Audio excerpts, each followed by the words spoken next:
All right, welcome everybody. Welcome to this joint Dataiku Doubleword webinar. Today's topic, behind the headlines. Did MIT really say that AI agents don't work? That dog kind of cocking its head like, really? That was my reaction when when I first heard about that. Welcome everyone. So we're going to get kicked off pretty quickly here. Don't hesitate to go and put some messages in the chat. Let us know where you're connecting from. Typically, we've got people from all over the world, so just head on over to the chat and just drop it in there. It's a little reminiscent of the old chat room days of everybody introducing themselves with their location. We don't need the other demographic details. That's that's happy to be private. But yeah, already that's great. We've got Texas, Chicago, Spain, Berlin. I'm joining us from Stockholm, which is just a wonderful city and incredible weather today, which I'm very happy about. Meryem, I think, are you in Paris today? I'm in Paris today, but actually the weather is much worse in Paris than it was in London this morning. So I'm very disappointed. Yes, I flew out of Paris to come up to Stockholm this morning, and I think I got the better version of that deal. Yeah, this is great. It looks like we've got people from literally all over. Great representation from the U.S., from Europe, and I think that makes sense, right? Because the topic today, that MIT study, certainly generated a lot of headlines around the world and certainly raised a lot of questions. But before we get into that study, let's just do some quick introductions of ourselves. You know who it is speaking up here. So that's me up on the top. I'm Kurt. Well, that's a slightly AI-ified version of me. I'm not sure if I like it. You can make these so easily now that you just test different versions. It's close, right? I'm head of AI strategy at Dataiku. If you're not familiar with Dataiku, we are the universal AI platform, the single place you can go to build your analytics, models, and agents in a fully governed multi-cloud environment. That's Dataiku. Meryem, so happy to have you here with us, with me. Would you like to introduce yourself? Sure, I'm Meryem. That photo is actually a real life photo, which are rare nowadays. Maybe had an Instagram filter on it, but that's it. I'm Meryem. I'm the co-founder and CEO of Doubleword. We are a inference company, and specifically what we do is we help companies deploy language models in their own private environment, so either on-prem or in VPC. And we work with Dataiku as a plugin within their LLM mesh. And I'm delighted to be here, Kurt. Yeah, well, I'm delighted to be doing this webinar with you, because I think that this study, and especially the reaction to it, really benefits from a little bit of not debunking, but just kind of explanation. So having your perspective on this, especially with your deeply technical background, I think that that's going to be a big help for us today. So before we actually start with the study, I feel like we have to start with the reactions to the study, because I think before anyone read the study, they saw the headlines, and the headlines were kind of dire, right? It's like 95% failure rate of generative AI. And I feel like that is what most people understood about this. And even, right, it had an impact in the market. I don't know, Meryem, what was your reaction when you first started hearing about this? I know I learned about it through like the business press. How did you hear about this study the first time? I think I heard about it on LinkedIn by some LinkedIn influencer saying this is the end of the world and AI is massively overhyped and is a bubble. Um, and in preparation for this webinar and when we were discussing it, I read a lot more into it and I was like, actually, this is not that remarkable. And so potentially the outcome of this webinar will be that everyone is realizing that the study isn't that remarkable and actually just has inside it a lot of good lessons. So yeah, the press really overhyped this one, I think. Yeah, I think obviously everyone's looking for a story, everyone's looking for a narrative. So I get it that, things are going to get hyped up. And especially when, there are some what may be on the surface surprising numbers, that's going to get promoted. But yeah, I think that through the course of this webinar, we're going to cut through some of that hype, some of that overreaction to those numbers, and really dig into what the study not only said but really recommended for companies as well. So yeah, let's dive in. So first things first, right? That's the study. Like that's the actual cover to it. You can find it online. It's actually I was having trouble to actually finding it recently. I think that they might be updating the study, but it's from MIT. MIT has this research initiative called NANDA, which is actually like a really profound and deep initiative looking at how agents are going to connect with one another in the future, like an agentic internet. It's super interesting. But part of that work, as part of that work, they ran this study and they interviewed a bunch of people. There's the methodology page on the just inside of it. They surveyed more than 100 people, talked to something like 300 people, and summarized their results. And Meryem, I see you just dropped the link into the chat. Thank you for that. I always have trouble finding it. I don't know why. I should just bookmark that or something, right? But yeah, so let's just dive into it. I think where we need to start on this is that headline number, right? So that headline number was 95% of organizations are getting zero return. And so we have to qualify that, right?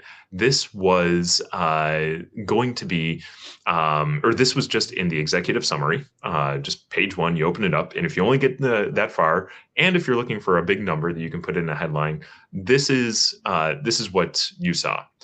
So Meryem, when you saw that number itself, right, what was your reaction to that 95% so-called failure rate? Yeah, it's interesting. I think I want to ground this discussion by reminding everybody that most people were not thinking about agents even 2 years ago. They weren't thinking about GenAI really until about 3 years ago. We were, but we were coming from very deep technical backgrounds. I'm sure people were at Dataiku, but we are really, really, really early when it comes to the adoption of a new technology. And if you were to say to me something like, let's even take this number as true, that within the first 2 years, you would have 5% of projects working, really delivering genuine, measurable ROI, then I actually think that's probably in line with potentially what you might expect, given we're at a stage where people are doing a lot of experimentation, figuring out what's working, what's not working, and actually you would expect this kind of slow, gradual start of experimentation, and then for people to figure out their killer apps and figure out where they can really get ROI and then explode. So I just kind of want to remind everyone that we are really, really early into this. And is it that surprising that most AI projects at this stage would fail while we're in that learning phase? Potentially, and actually probably not. And so that's, I guess, the first thing is I think people often forget how early we are in the industry. I don't know if you also find that you forget that as well.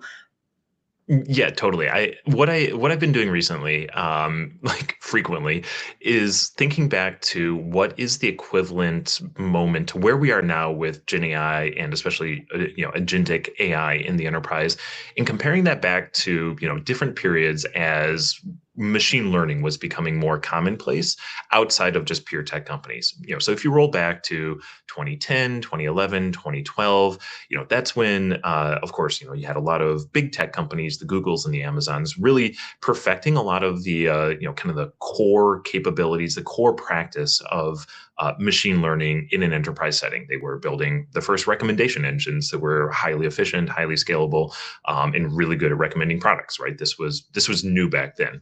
And so, after that, a couple of years after that, as you're getting into, 2012, 2014, 2015, that's when you have things like scikit-learn, which for those those people who were not doing data science back then, that was an open source, or still is an open source package of machine learning algorithms to do predictions, to do classification work, and it became available, and a lot of people started picking it up, and a lot of these nascent data science groups within enterprises were looking for ways to apply it, but really there was a lot of questioning around, how do we actually do this? What are the use cases and what are the best practices? And just as, in that period, we were identifying use cases, developing best practices, I think that's where we are now. Now, what came after that, that period for machine learning? Well, the typical use cases became really clear, right? We ended up with, this really clear idea of, if you're not doing omni-channel optimization for your marketing, you really should be, right? If you're not doing Nick's best offer, you should be. If you're not doing customer lifetime value, you should be. And at the same time, we also then, over the period of, let's say, 2015, 2016, 2017, also then perfected a lot of the capabilities for doing this, and the best practices for doing it in the enterprise. That's where you have practices like machine learning operations coming out. And so I think for me, exactly like you, Meryem, when I read that 95% of the pilots are failing at this stage, my reaction was like, yeah, that sounds about right and sounds pretty normal for where we are in the enterprise adoption of this technology. Yeah, I guess like one of the things is like pilots are pilots for a reason. We're trying out a lot of things. We're seeing what's working and what isn't. And so I don't think it is that surprising, to be honest, even if we take this as read. But I would also highlight that the way that they talked about getting zero return was actually fairly strict. So they talked about it in terms of getting like very measurable like P&L drivers, which is like definitely a way of like measuring ROI. But you can think of a lot of different ways in which AI could be incorporated into a business, which might not be very easily measurable or easily attributable to P&L, but is still highly, highly valuable. And so when you kind of combine, well, you're expected to be at this stage trying a lot of things and potentially some of them failing, but then also you're probably trying a lot of things that maybe aren't touching your frontline operations yet, because that's a very risky place to start. And maybe we're working and trying on delivering ROI in softer ways, so we can try. So that was like another thing that as I read the study, called out to me is P&L is definitely one thing, and at the end of the day, we're all driving. We all want to do ROI, AI to drive that as a measurable. But in the early days, there are a lot of other ways that you could be thinking about driving ROI. I Yeah. would say, like, you talked about the analogy between where we are and where we were with machine learning. You can also think about it if you want to, in terms of like how a child learns. Like as organizations, we're really learning on how this AI stuff works. The models are still getting better and better, and we still are not at the final stage of kind of like AI. And potentially when people read the headlines, maybe they're expecting for us to be able to do the equivalent of like write novels, but actually we're probably at the stage where we're teaching our kids to like write their first couple words or sentences. And that's like an expectation management thing you have to do. But you also have to, your kid has to learn how to write their first sentences in order to one day write a novel. So what you can't do as an organization is say, okay, it seems like everything is failing. I'm not going to do anything for the next 10 years until everything succeeds, because you haven't built the muscle memory and capabilities internally of learning the alphabet and writing your first words and sentences and all those things in order to one day be able to write that novel that really transforms your organization and has very, very like exponential impacts to P&L. Exactly right. It's not because we're not there already that we're not going to get there, and we don't need to start taking those first steps. So the study, of course, is much more than just that headline. And once again, as we were saying at the outset, I think that that's where a lot of the most interesting insight from this study is. So why don't we start digging in a little bit further? So one of the first quotes and graphs that we wanted to look at was this one, which really focused on the difference between the success rates of generic solutions versus custom solutions. And so, Meryem, I want to ask you, how do you think about this distinction between the generic and the custom? And this is a theme that's going to keep coming back here because, of course, in the study, it kept coming back throughout the study as well. But how are you thinking about this graph and about this initial observation? Yeah, you're completely right. So the most interesting part of the study was not the headline number, but what those 5% are doing right, and how can we do more of that? And so this graph, and I'm quite a visual person, so I asked Kurt to put it in. There are two colors. There's a dark blue, which is general purpose LLMs. You can kind of think of this as like your ChatGPT or your Copilot type models or applications. And then in the lighter blue, you have embedded or task specific Gen AI as well. And what you can see is there's like a really, really big difference between these general purpose LLMs and these embedded and task specific LLMs as well. Most people are trying the general purpose LLMs, and that's something that I would recommend. They tend to be kind of where you can learn the most because these models are very good at kind of generic language and learning more broadly. And so working with these generic LLMs is a great place to start. And that's what was mainly investigated. And it actually turns out that these general purpose LLMs were also more often implemented as well. And I think there's a lot of reasons for that. Firstly, they're easier to work with and develop.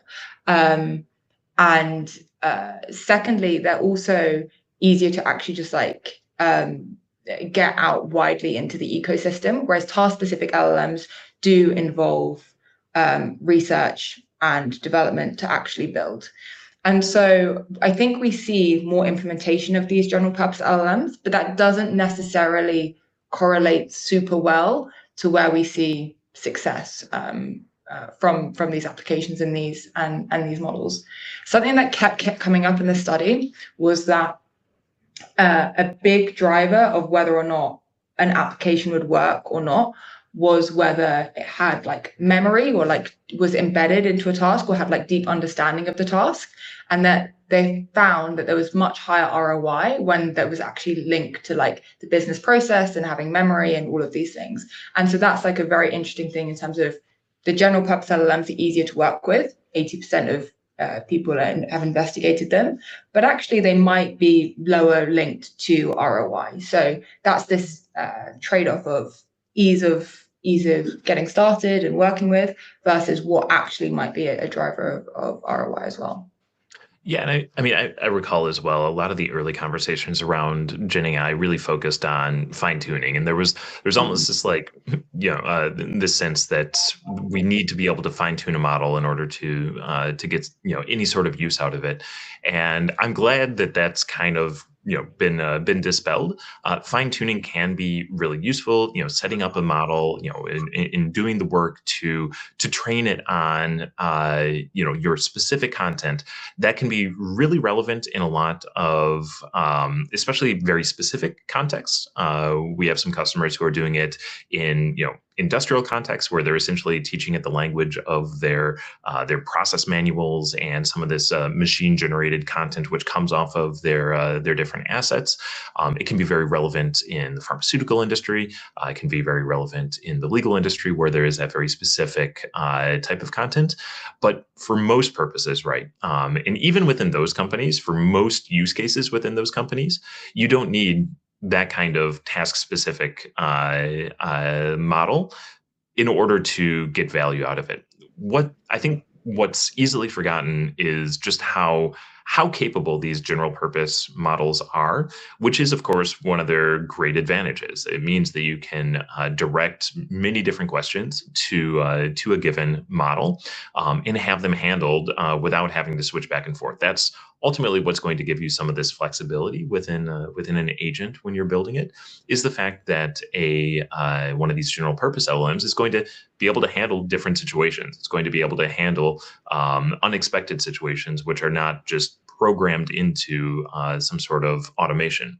And so I think that as we progress and as organizations mature, we're going to see a growing understanding and again, further development of best practices for knowing when to use that big general model versus that narrower or more specific model. I think this in particular is a really good example of how early the space is. 2 years ago or even 1 year ago, the only real way to get the performance you needed on particular tasks was to do fine tuning and was to do some kind of like task specialization. But the models have actually gotten so good so quickly that actually for a lot of use cases, apart from some of the ones you called out, like pharma and manufacturing, the general purpose LLMs, given you give them the right business context, the right data, the right prompting, and all of these things, actually perform really well. And so, that's potentially a reflection of how early we were in the industry a year or 2 years. When we first started, we were actually a fine-tuning platform for this exact reason. But I don't think we should confuse task-specific GenAI models being successfully implemented with the importance of making the AI application task specific. Because just because the model is not a task specific model, maybe you're using OpenAI or a Llama model or DeepSeek or something like that, they can be generic, but the way that you tune them and use them in a particular use case, the study seems to suggest to me, and what I've seen from our clients, is the more specific and targeted the use case, the more likely it is to actually be useful for the end users. Have you guys seen that as well? Yeah, I mean, I think that we're all learning very quickly the importance of really tightly tying that use case to the business process. And I think that, that's covered on some of these next slides. Before we go to that next slide, I'm keeping an eye on the chat and some of the questions. And I think it's relevant to address Mater's question, which is asking about in task-specific LLMs, was it the ROI low because fine-tuning was not as good as RAG? I think we don't want to make like a blanket statement, but I think the reality is, like, if you need one of these systems, if you want one of these systems to give you the answer that you want from your own documentation, setting up a RAG pipeline is a really efficient way to do that, which definitely does not require fine tuning. And so I think indeed, we saw RAG answer a lot of those initial questions of how do I make sure that the model is just giving truthful, fact-based, documented answers. So just wanted to answer that question while we were on this slide. Well, why don't we move to the next quote? And so let me just read this one off.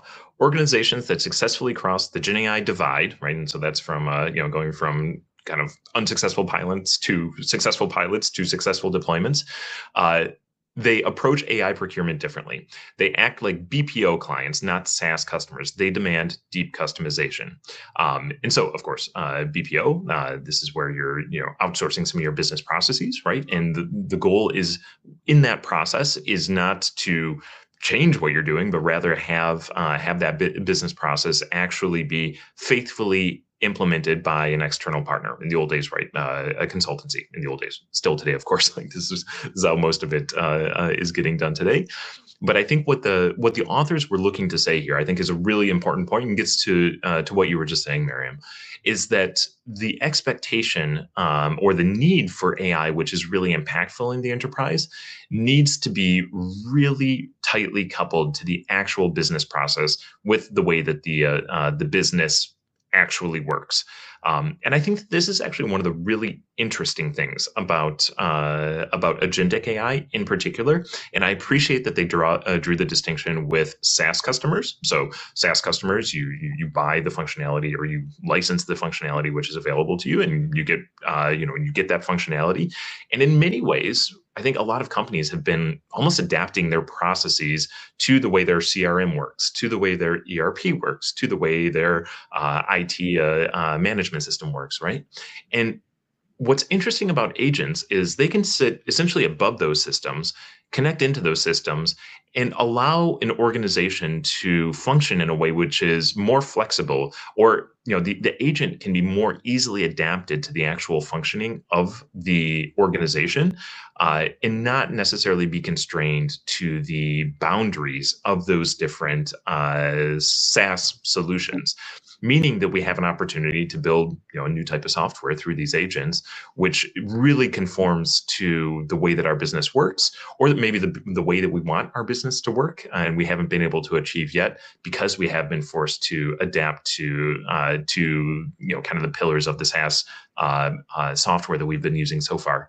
What do you think about that? I mean, how have you been thinking about especially that topic?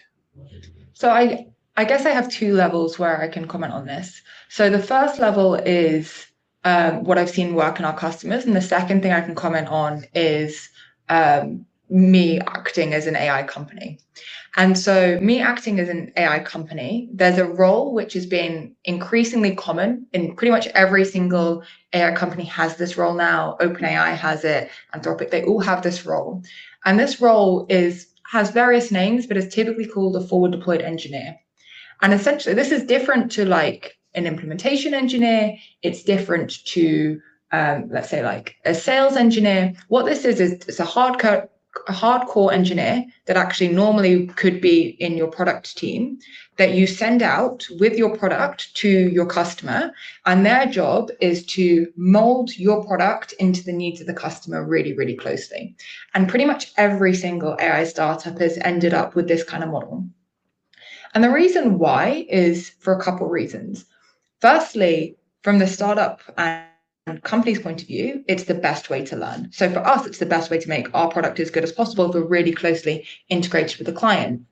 But the second reason is that in order to actually get value from AI, you need to understand the business process. The reason why a lot of companies haven't seen success with like rolling out Copilot licenses, for example, is they don't really understand the business. And so sending out alongside your kind of raw toolkit, or, is you send your engineer who can turn that toolkit into something that really adds value for you as a business. And as an AI company, you're selling the outcome as opposed to the SaaS solution. So this quote really aligns with how we've seen the AI companies align with how they're delivering value. From what I've seen from our customers, the most successful projects that I've seen from our customers have actually been driven by the business units, but enabled by tech.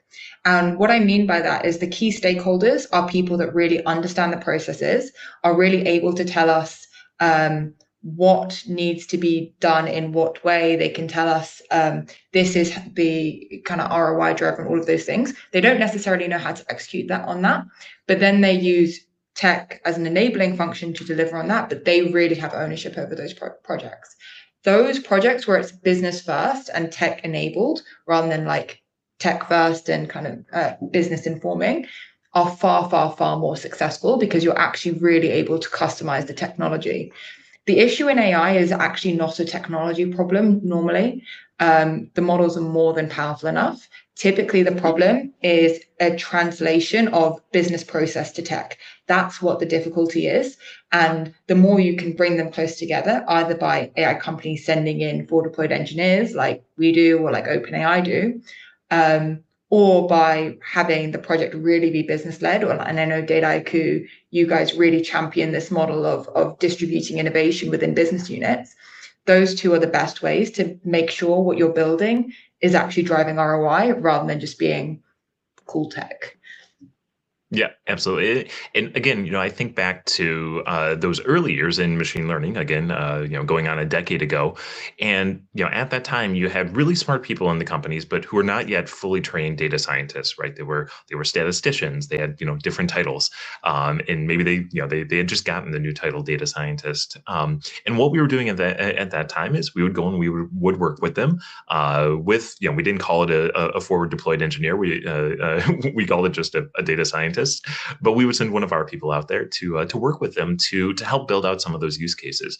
The philosophy at Dataiku has always been, though, that through our product, we're going to enable you to bring together your internal, data, ML, and now AI experts, because there's always going to be a few, and hopefully there's going to be more and more, but allow them to work really, really closely with the business subject matter experts who know exactly what needs to be done, with that expert in marketing, with that expert in in factory operations, and it's through that combination of bringing together the people who know how to leverage the technology, probably some external people, those forward deployed engineers, who can come in and really advise on how to use it. The business experts who really know what needs to be done, and then in the Dataiku view, always with that underlying platform in which everyone can work together, such that ultimately people can start building these capabilities themselves, which I think ultimately is going to be really important, because there is a scale problem here as well. When you think of how many processes within an organization could benefit from augmentation or automation by agents working together in a reliable way, like it's a lot. And the only way that you both hit that scaling imperative, the relevance imperative, the security imperative is by getting a lot more people involved.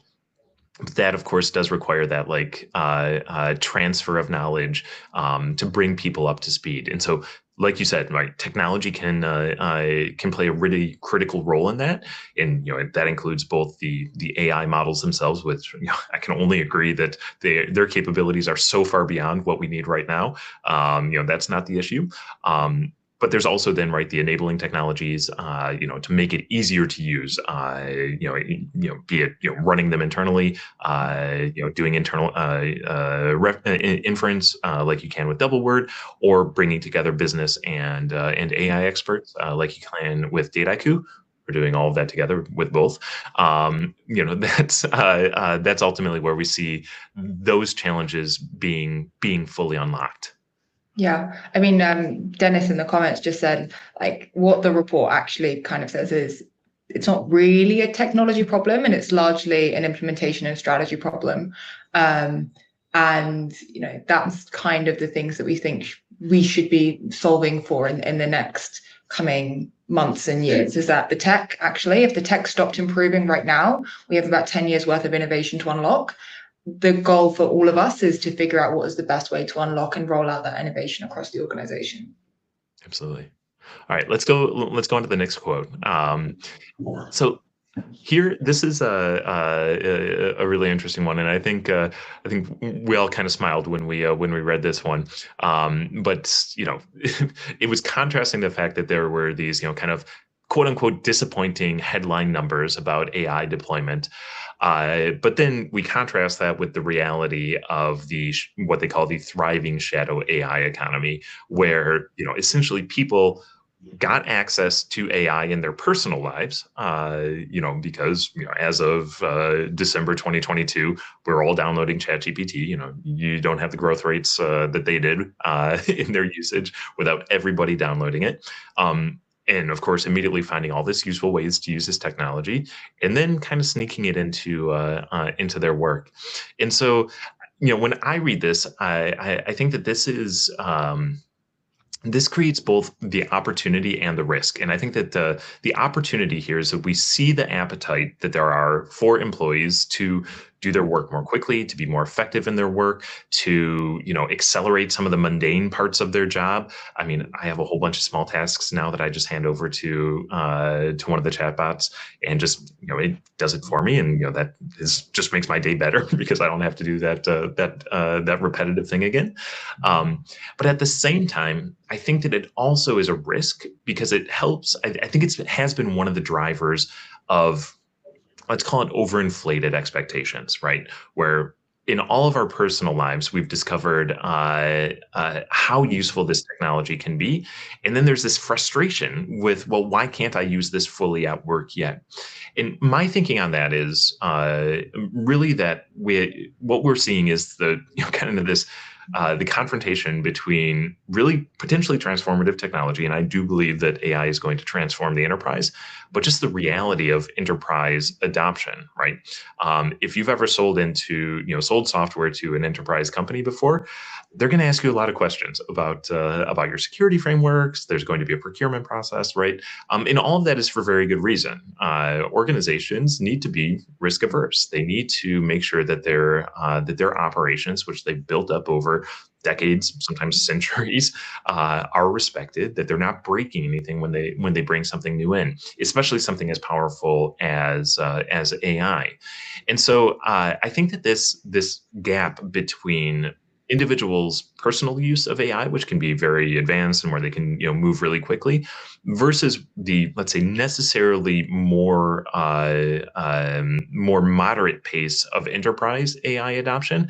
I think that this is something that we all need to be conscious of, and we need to ensure that this is not something where the expectation of just having been able to use it in my personal life means that I should necessarily have it immediately in everything that I do at work. Now, I do think that we're getting past that, right? We've seen a lot of deployment of co-pilots, of kind of internal chatbots in the ChatGPT mold. But ultimately, I think where it's going to have its most impact is once it starts tackling a lot of those really specific business processes, and that ultimately is going to be a different experience as well from the chatbot experience. So I think that there's this shadow AI economy, which is both creating a lot of excitement, setting up a potential for frustration, but then also going to need to adapt its understanding of how AI is used in the enterprise, because a lot of the AI that will be used won't necessarily have a chat interface, and that may won't necessarily be the main way that you're working with it. So I think it's when I read this, I see something which is definitely true, but I think requires a lot of kind of nuanced thinking about what it actually means for the adoption of AI in the enterprise.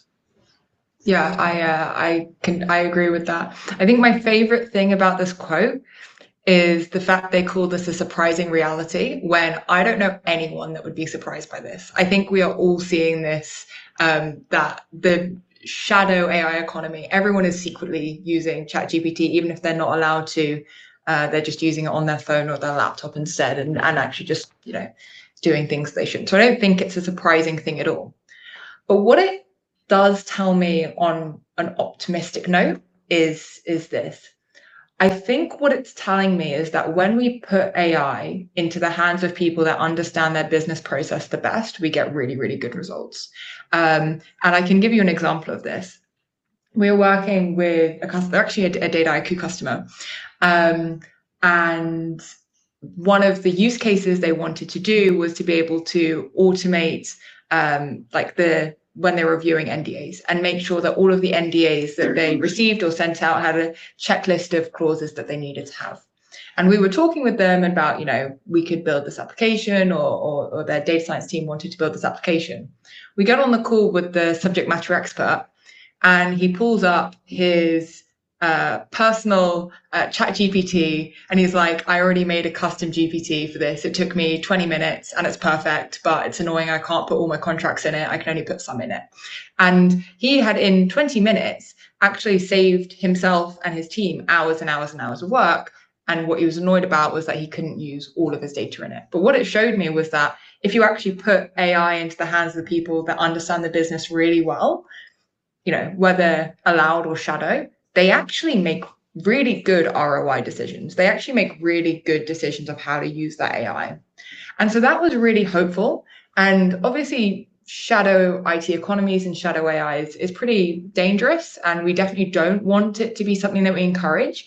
But as organizations, we can look at the fact that actually our employees know what to do with AI when we give them AI and give them the ability to build things that make their workflows and lives better. As central IT and as organizations, we just need to figure out how to enable that distributed innovation in a way that is safe and governed and controlled. And so that's the message that I learned from that experience, is the shadow AI economy is actually just showing we have really fantastic distributed innovation. The job for enterprises is how to make that innovation and everything safe. And so that was actually, it's definitely not a surprising reality, but it is actually potentially a really optimistic reality. Yeah, I think that sums it up perfectly, right? Where one of the great things about AI is that we have this ultra powerful technology now, which has a super low barrier to entry. Again, I'm just going to keep referring back to ML. But there was back in those days, right? There was kind of a big barrier to being able to use machine learning. If you did not know how to write Python, right? That was a big barrier. But given that this is a technology where the interface is primarily natural language, where you can just talk to it and tell it what to do, and the learning can be so intuitive, I think we're at the cusp of potentially really unlocking a massive wave of a lot of really smart people in a lot of companies being able to accomplish new things very, very quickly and very effectively in a way that we haven't seen before. So I think that's a really key insight. It's actually so exciting. The fact that data science projects, and actually a lot of tech projects, have really been gate-kept by technology departments, when actually the people that are really driving businesses forward are the people in the actual business, making the business function. And tech is an enabling function for most businesses. And AI allows us to return to that space where tech is an enabler, but doesn't have to gatekeep all of the innovation. And actually, we can have pretty rapid innovation and experimentation in the business, and I actually like the idea that we should be trying a lot of things and some of them generate ROI and then some of them don't, as long as that innovation happens quickly enough and happens in the places that make sense. So that's a very optimistic way to see how kind of AI innovation might grow across orgs. Exactly. Yeah, and I think that that fail fast mentality really has its role to play here. I'm just seeing in the chat, Dennis is saying that this just shows that employees need access to these tools and able to scale their use, and that's exactly it, right? I think the imperative now. For companies is to be able to equip their people with these tools or equivalent tools in a way which is, of course, secure and cost effective. Now, I say that working at Dataiku, that's kind of our main mission these days, is making sure that companies have those tools. But I think that there is really an exciting opportunity here, just like you were saying, Meryem, to unlock something fundamentally new that doesn't start with people having to wonder, well, how many people do I need to train on Python in order for them to use that? Like that's a really big first step. And here we are now, and if we can just get it into people's hands in a way which IT approves of and which remains within budget, I think that we're going to sound like I think we're going to see something really exciting within the company or within companies worldwide. Yeah. There's actually a potentially dystopian future of AI, right? Where everyone feels like their job is being automated away and it's all very horrible and kind of and all these things, which I don't really think is going to be the case. But actually, the exciting opportunity for AI and the exciting vision is that people can use AI as a tool to make their work more enjoyable, to make them better at their job, to allow them to work on interesting and creative things. And like that's the future that I'm way more excited by. For sure. I just want to react to one of the comments. Stefan just said, every time I hear a seminar on AI, it sounds like Internet Talks from 1998. And I can only agree, right? And I have to, I hate that this is being recorded because when we look back at this, 15 years from now, it's going to be so naive the way that we're talking about it. It would be like we're like, every company needs to be able to build websites. And it's like, what do you mean? But websites, we're talking about it like before there was e-commerce, before there were blogs, before there was like social media. Like technically those are all websites, but they're totally different formats, they're totally different concepts. And we're here just riffing on man, have you tried out CSS? Have you tried HTML? Like it's crazy, it's awesome. And so I think that Stefan, your point is 100% true. I think it warrants the enthusiasm because the internet, initially there was a little up and down in it, but kind of became a big thing in the end. But yeah, totally cognizant that we're at the very beginning of this, and yeah, going to be very embarrassing to look back at this.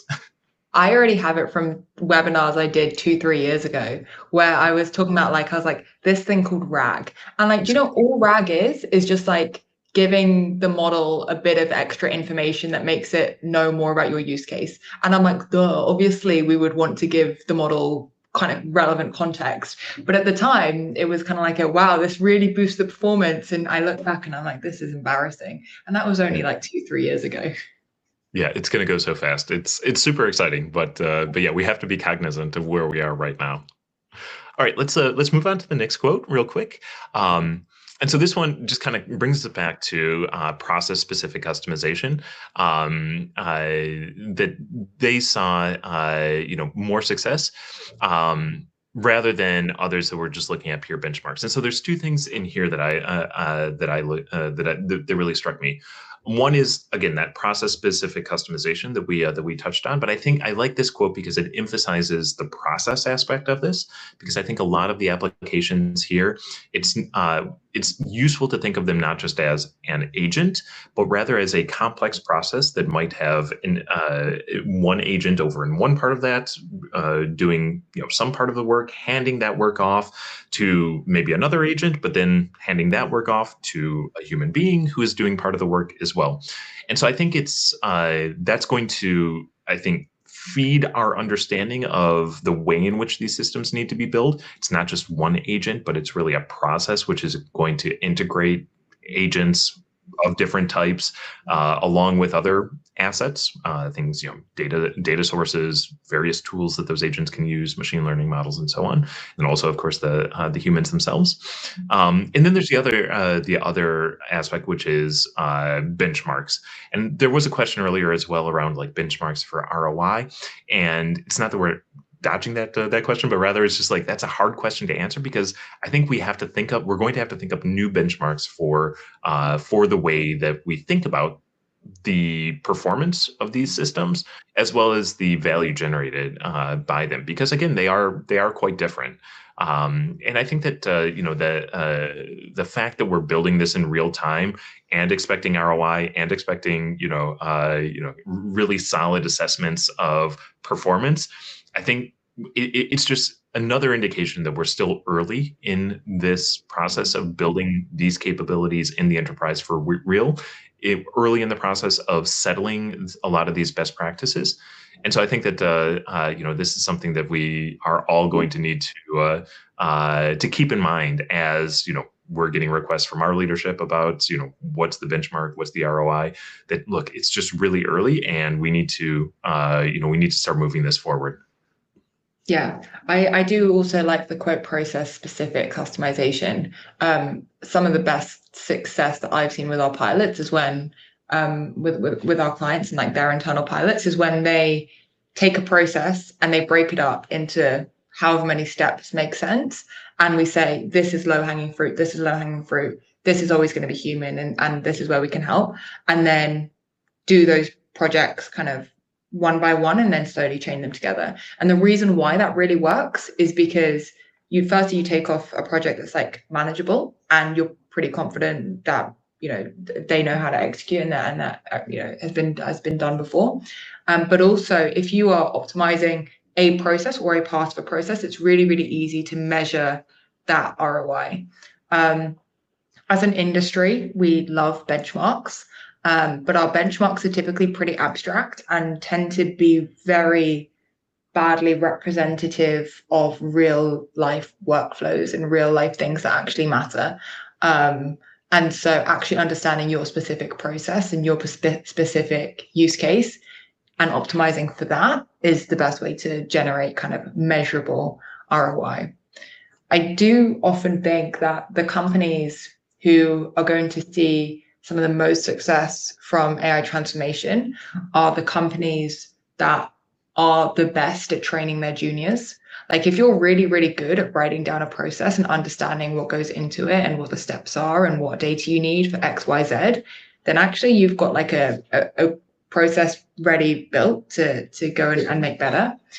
The people that struggle are the people who are trying to use AI for more of a vibes-based process, and that is much more difficult. So people that have strict rules, we do X, Y, Z, we get this from these kinds of databases, even if it's not like a prescriptive task, but there's structure to the process, tend to do much better from my experience. Yeah, I think that's a really useful insight, and I love that you called out like the role for junior employees in all of this, because we've seen other headlines recently about how hiring of juniors is decreasing because now we can just have AI do that. But I think that you've totally keyed into something very, very specific that those junior employees can really be helpful on is that process of translating that a business process into an agentic workflow.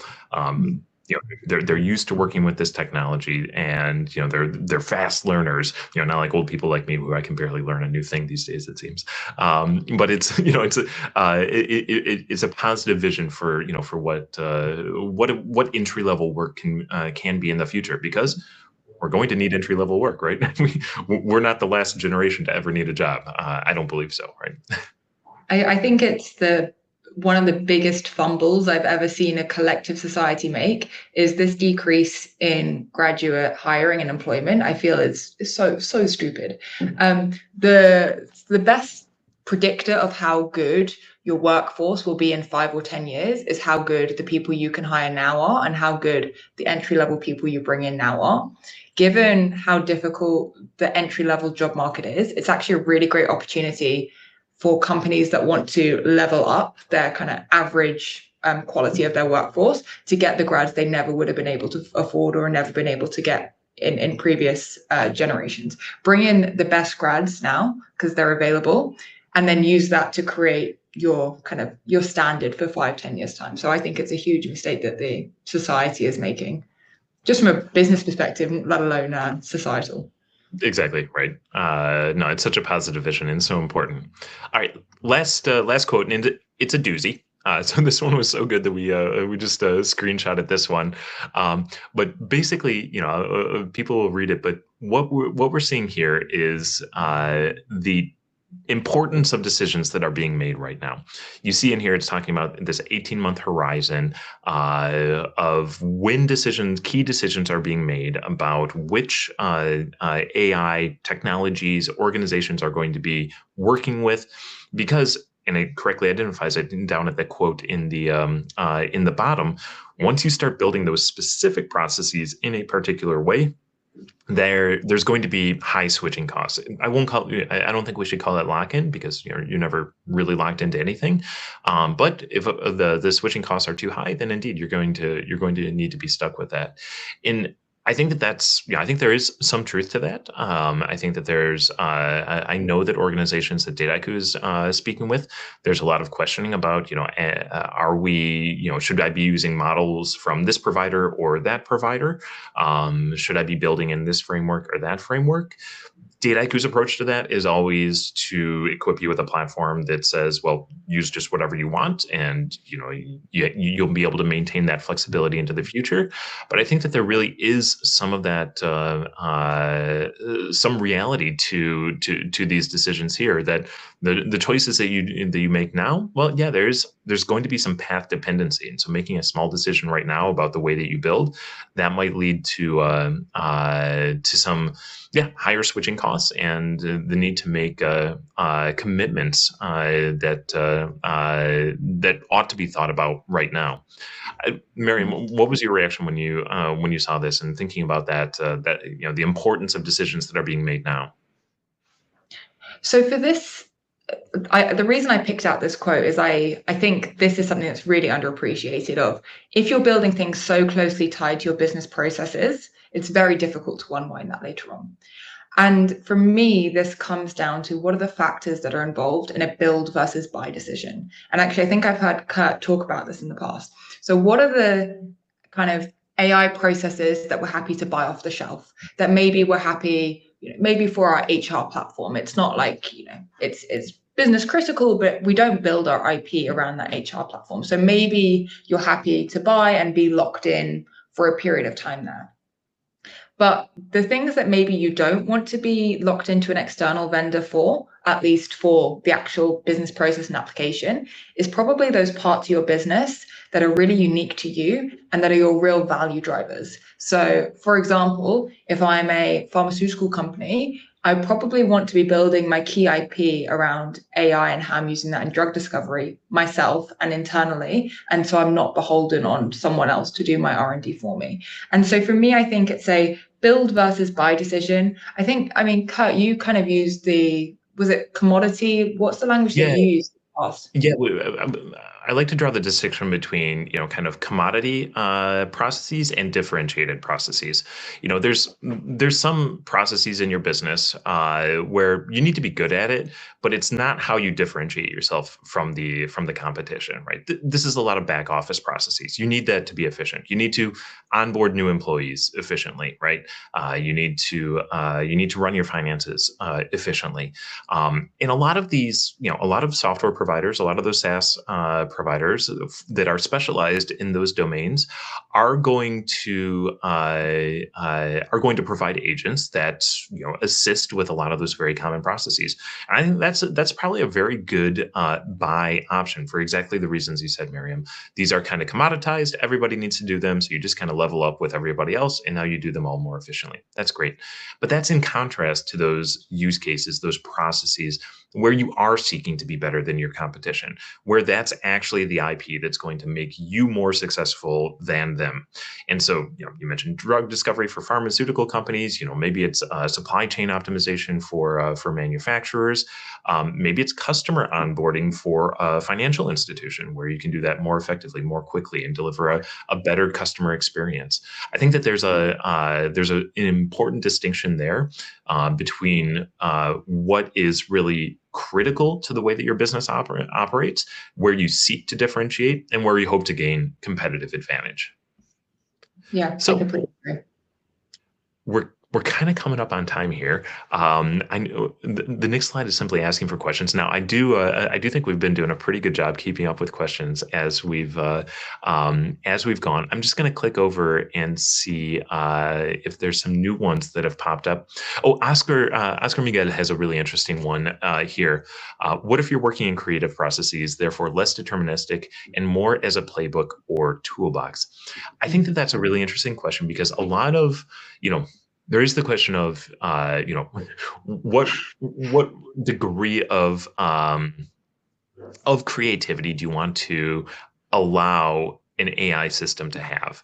So there's certain processes in a business where you actually don't want a lot of creativity in it.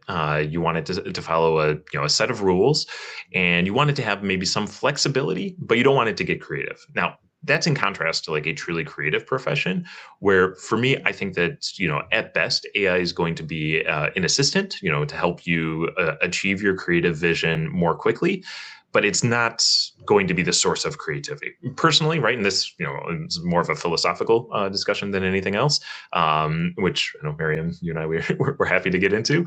I do think that there is something uniquely human in that true creativity process. So, my belief is that for creative processes, you should be looking for kind of acceleration, but not outsourcing that creativity to the AI. What do you think, Meryem? Yeah, you're never really going to, or it's at least less clear how you completely automate a creative process. I kind of think of these kinds of things, you're really thinking about it as like a co-pilot, an assistant, as something that can maybe help you iterate and learn faster, but it's definitely less easy to measure ROI in that kind of creative process. So that one is a bit more of a vibes-based situation, but also the person using the tools should be able to judge for themselves whether they're getting value out of using them. Yeah. Yeah, really good. It's a really good point. So there's another question as well in here about also from Oscar Miguel, asking about who owns the training. Is that intelligence now owned by the models that can be reused elsewhere, or should those learnings be owned by the company to reduce the lock-in? So one thing is that depending on your subscription and how you engage with the model providers, they don't use your interactions with them necessarily for retraining those models. So that's one of the main advantages of a lot of the enterprise subscriptions with them. But I do think that there is really high importance on organizations being able to set up systems where they can internally capture feedback on what is working in one of these systems, and then quickly feed that back in and address the root cause of that, whatever that feedback is, right? Assuming that it's a problem, because I think that that's where organizations end up with a really positive dynamic of improving these systems quickly, such that they can give better results. Yeah, actually, one of the key things that the report pulled out time and time again is this idea of like memory and specialization and like constant improvement of the application. So it's absolutely critical that as an organization, when you're delivering your AI apps, you're building in pretty robust logging, monitoring, feedback collection. So you are actually able to create that feedback loop as well. Yeah. And then just one last question before we wrap things. Elizabeth asked, what are the most critical roles in an organization in order to adopt AI safely?